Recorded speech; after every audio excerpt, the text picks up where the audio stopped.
Come on in. These are a bear to open. And let's actually show you guys the one that we did open, what happened. So this is a set that we bought from the dealership to open up. The glue they use is way different than the old stuff. We've come across this before. It's like Permaseal. It does not activate with heat.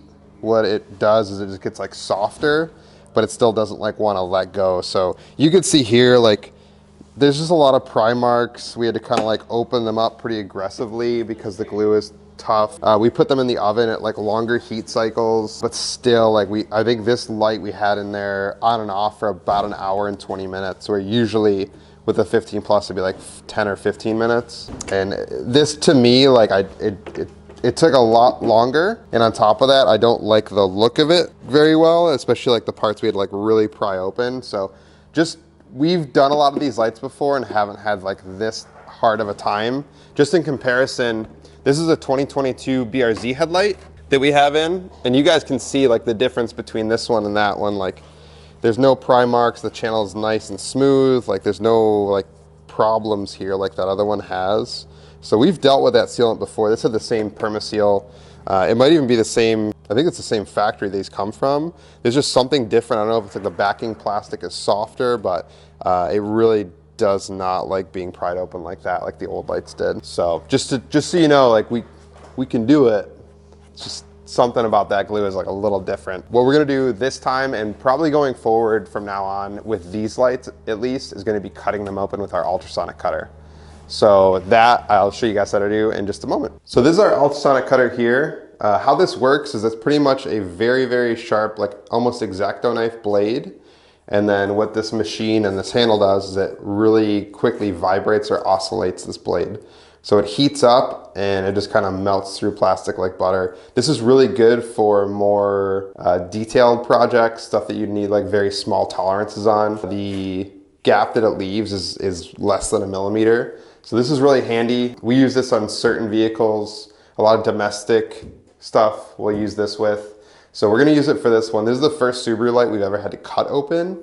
But like I said, just based on our experience, I've been doing this for like 7 years, I feel better about the final product, how it looks, how it feels, doing it this way than that way.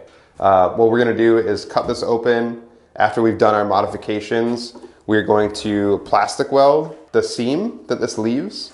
I am going to do a couple plastic staples, so like metal staples that heat up, plunge into the plastic to hold it together. And then finally, for just sealant purposes as well as like the aesthetic nice finish, we are just gonna run a very small bead of black silicone. So we will tape off both sides of the gap, do silicone, push it down with our finger so it's nice and smooth, and then remove the tape. And it should leave a very, very small but better looking product than trying to pry them open and taking 3 hours to do a pair of headlights. So we're gonna do that now. I'm gonna show you guys where to cut. If you guys don't have an ultrasonic cutter, you can probably use a Dremel. I wouldn't feel super great just being like a business that does this for people about using that. That's why we have this tool. But this is the way we're gonna do it for now until we find a better option. But these are my personal headlights. I have full comfort in doing this. I don't see this being an issue at all. We've done it many times in the past. It's just different for Subaru, so let's take a peek. So as far as where we're gonna cut, instead of cutting directly on the seam, so between the black backing plastic and the clear lens, I'm gonna cut just in front of that. And the reason being is A, it's gonna be a lot easier for me to seal that gap on the front side than it is gonna be inside that crevice. We're gonna have to try to get deep down in there. This way I can see exactly where the seam is and make sure that it's water sealed. And then secondly, if there is any glue that kind of has spilled onto the lens, if I try to cut in that crevice, there is still gonna be glue that's holding on. So I don't wanna run into any of that stuff. As far as where we're gonna cut, I'm just gonna look and see the best place to cut. So there's a couple things. There's screws from the backside that are holding the lens on. So there's one right there. So we're gonna wanna go around that. The second thing is there's screws on the inside of the lens holding the internals to the lens. So there's one there, there's one there. Those are easier to spot. So I'm gonna kind of split the needle, if you will, and kind of go between those. Most of this stuff on the car is covered. So like the whole bottom, the whole side, this inner part, the grill, it's really just this upper area here that's viewable from the hood. But either way, we're gonna make the whole thing look really good. And yeah, I'm gonna choose my line here and get to cutting. So I don't know if we've ever actually filmed with the ultrasonic cutter. So this might have some like microphone interference. I know like if I'm on the phone with somebody and I start using this, it's a really horrible noise and they usually hang up on me. So if I do pop in and out on the microphone, that's probably why. As far as where to start, this is our first time cutting one of these open. I'm gonna start on the bottom. I just wanna see how tough it's gonna be to get through the plastic and kind of see what speed I need to go at. So that's why I'm gonna start on the bottom. It's not seen, so if they do kind of make a mistake or if I go too fast or too slow, it's not gonna matter. I'm figuring all this out on my own stuff, so by the time that we do yours, we have it down 100%. So here we go.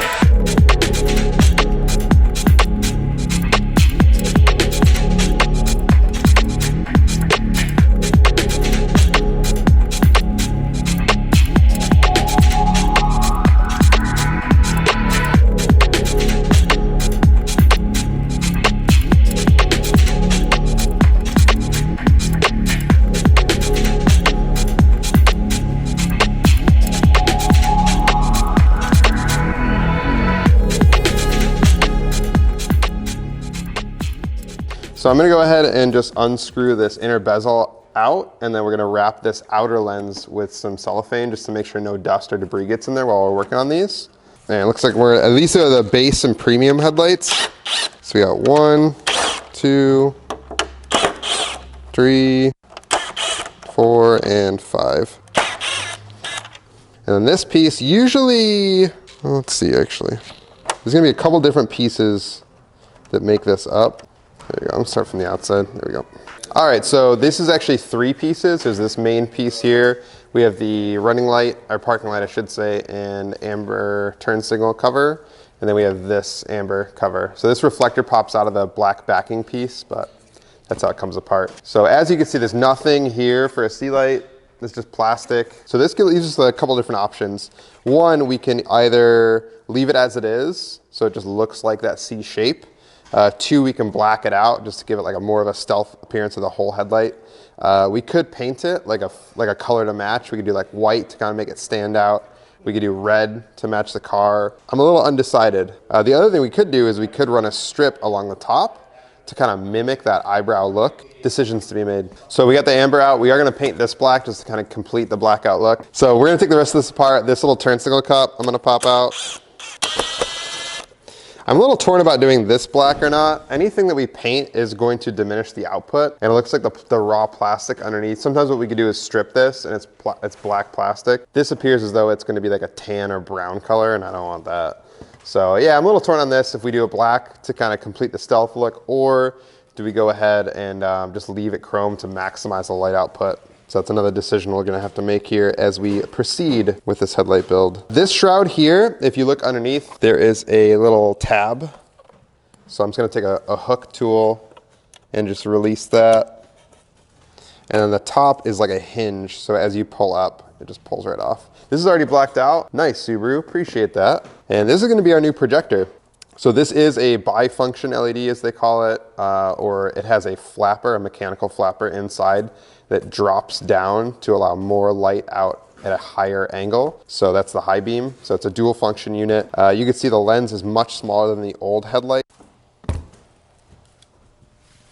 So this one pops in right at about 2 1/4 inch. So this is actually on the smaller side as far as headlight lenses, projector lenses go. Usually we're gonna see 2.5 or 3 inch. Cool, and then I know we're gonna do a lens etching on here and a demon eye.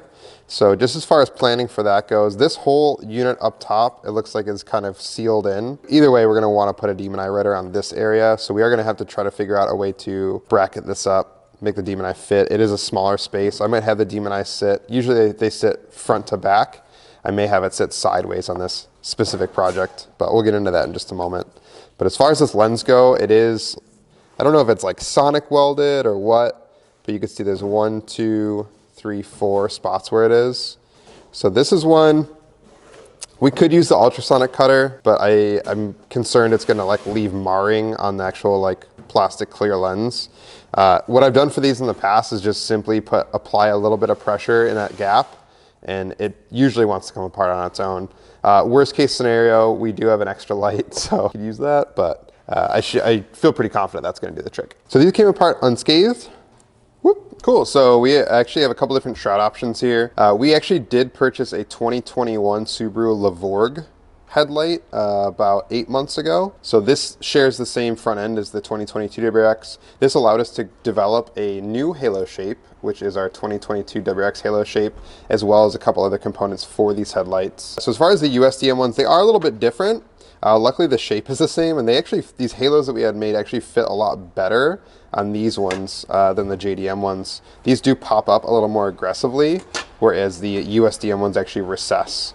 So the other cool part about these as well is obviously they have the bifunctional LED headlamp unit on both of these. The limited ones do have a chrome ring around them where the base are all black. So as far as these halos go, these do mimic the shape like so. And when centered, you actually retain all of that cool little Easter egg-ish kind of stuff, or BMW inspired. They love to tout their headlight technology. So you kind of keep all that cool stuff there. But you can see this fits really well. This fits both sides, so it'll be passenger driver side. Cool little option that kind of retains that factory shape, that cool kind of new factor that the cars have, sharp angles. Other halo options that we have available for these cars are some of our classics. So the V1 Hex does seem to fit rather well on these as well. So that bad boy right there, if you want these sharp angles of that. And then also our 70mm X Halo fits really nice and tight on that center opening. So a couple options. We are going to use our new 2022 halos that are made to fit for these headlights. So these will do any color you choose on the Bluetooth app, as well as turn amber for the turn signal. All right, so how we're going to go ahead and attach these is, I always like to use 2 pieces of fishing line, or 2 knots. So I'm going to have them up top, and then the wires for the actual halo are going to be on the bottom. So we have that kind of trifecta, keep it nice and tight and nice and evenly spaced. On the bottom, I am going to just put masking tape down because I'm not going to have to paint these. I just want to keep these nice and clean and unscratched. So what I'm going to do here is I'm going to center these how I want them to sit, just like that. And then just over the tape, I'm going to mark where these halos sit. That way when I drill any of my holes, I'm going to make sure that those aren't visible when the halo is mounted. So inside these areas, we'll be able to work and nothing's going to be seen once this halo is installed. So the only other thing we're going to have to watch out for is the wires here with the glue. So what I'm going to do is just line this up and then mark where that glue and the wires are. And that way I can accommodate for those, make a little extra space so we don't have any floating halos. All right, so the glue is going to be between here and there, and then our wire hole will be here. So I may just channel that all out. So we're gonna drill the 2 small holes for the fishing wire right now. It's 2 per side. So like I said, I'm just gonna work within these lines and we'll be a-okay.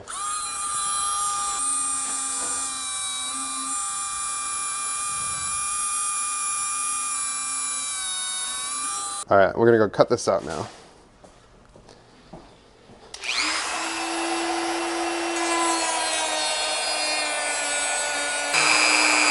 All right, so we talked projector shrouds and halo options. Now we're gonna look at the projector itself.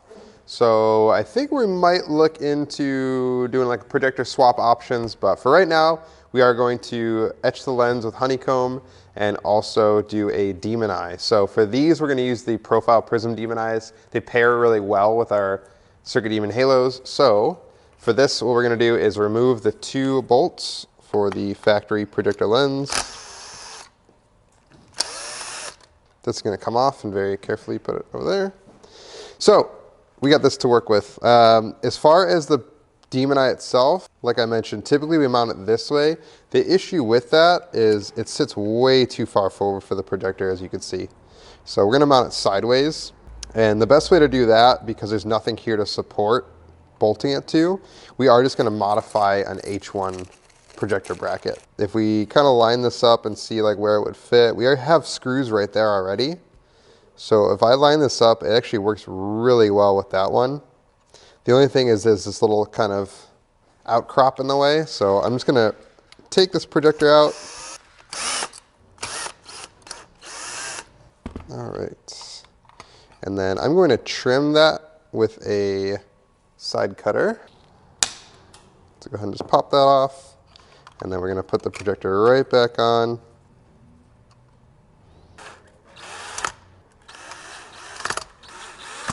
As far as the bracket goes, we don't need this little piece over here. Just the one screw will hold this just fine.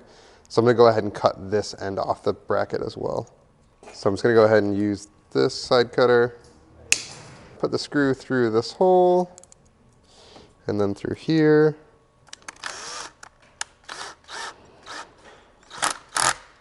So the last part is going to be to mount this up, and it is quite close to center as is, so that's great. I did notice earlier when I mocked this up that the lens holder does touch the demon eye, so we are going to just remove some material right where that kind of step is there. So I'm just going to remove that material. I'll be right back to show you guys what it looks like. All right, so we got rid of that material. Fits nice and tight. And that is going to do it. We're just going to put the nut and bolt for the demon eye up top, and we are good to go. So this is where we landed at with the first setup here for my car. So we just did a strip of the chrome on the sea light area. So full blackout. We did paint the amber side marker, reflector black, satin black, just to have a little bit of difference between the gloss and the satin that's on here from the factory. Underneath that, we cut this chrome. I figured that would help kind of increase light output to the maximum. And we also left this clear. We thought about frosting that, but we're just gonna leave it how it is. I like that. We went with our 2022 Circuit Demon WRX Halo, which kind of follows that curvature of the factory shroud nicely. And then I also did the Profile Prism Demon Eye. Just to top it all off, we did the honeycomb lens etching, which we offer, and that's gonna do it. We thought about putting a switchback or a multicolor strip on this factory sea light area, but at least for my car, I decided to just go kind of clean and simple for this one. So that is an option we will be offering if anyone wants that. As far as a sea light itself goes, we will be making boards that go in here. My hope is that we'll be able to do switchback as well as multicolor, or like even a sequential option. We'll talk about that in the future. But as far as like a full sea light that would like have this part and go down into there, I think just with the shape of this lens, I'm not sure if that's really doable. So the limited lights we will be digging into next. Once again, these are the base and premium. And that's a wrap. The next ones we will be looking at do have a sea light from the factory, so those will have some more options. But let us know what you guys think about this setup. What would you do to yours? And if you guys want your 2022 WRX done, you know where to go. So one thing with resealing these that I want to keep in mind is obviously any sort of particles, dust, whatever that can get inside the lens, the light. We don't want that. We don't want things floating around in there, bouncing around. So this burr from the ultrasonic cutter, if you do choose to cut these open, we're just gonna take that down. So the best way to do that is just take a razor blade and kind of go over it. So obviously it's pretty attached to the lens, but I just don't want this to like vibrate off over time with any sort of road vibration. So I'm just gonna go around the whole thing, make sure that I get all this stuff.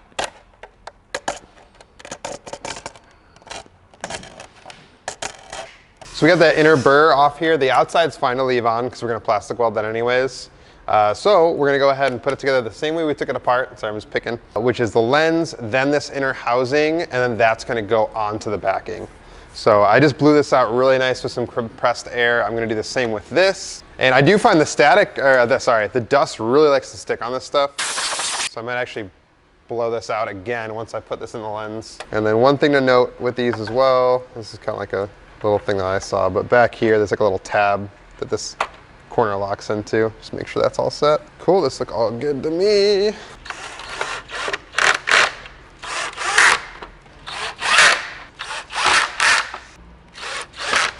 I'm gonna go ahead and blow all this backing out, make sure there's no dust in here. Once that's all set, I will do this one more time with the compressed air, put the two together, and then we're gonna put a couple hot staples in just to hold the structure together while we're plastic welding. So if you guys don't have one of these, this is just a plastic hot staple repair set. If you don't have one, all good, not a huge deal, but I'm just gonna put a few of these in some key spots. Like I said, the big thing that this is gonna do for me is just keep it nice and stable and rigid while I'm plastic welding and doing the silicone. So I'm just gonna rifle a few of these off and we will go from there.